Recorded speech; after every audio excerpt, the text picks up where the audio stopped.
Hello everyone! Mahilig din ba kayong kumain ng tinapay kagaya ko? Panoorin niyo po ang video na to. Ipapakita ko po sa inyo kung gaano kaganda ang bread machine na ito.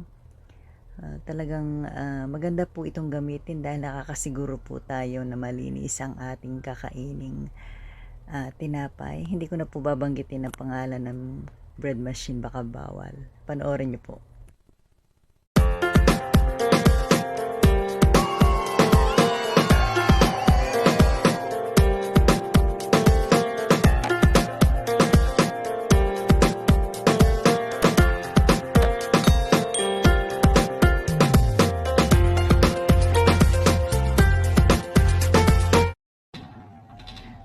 Ayan, ilalagay lang po lahat ng mga ingredients sa loob. Hindi ko na po na video yung paglagay ng mga ingredients, pero may kasama pong recipe book ang bread machine na yan, at may mga recipe rin po ng cake. Kayo po ang bahalang pipili kung ano ang gusto nyong i-bake. Ang kagandahan po nito, nakikita po natin siya sa loob. Ayan, habang nagbe-bake. At hindi na po natin yan kailangan bantayan kasi kusa naman po yung hihinto at tutunog pagkatapos na. Mahigit 2 oras po yan pag-bake ng tinapay na yan, kaya hindi na po natin kailangan bantayan.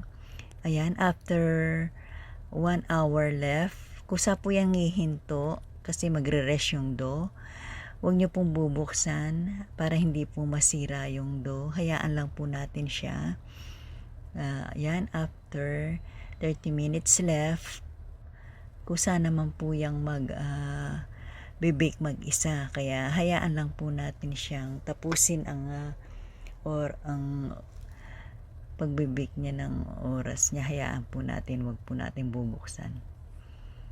At ayan, luto na yung tinapay. Ang ganda ng pagkakaluto niya, ang ganda ng pwede na po natin yung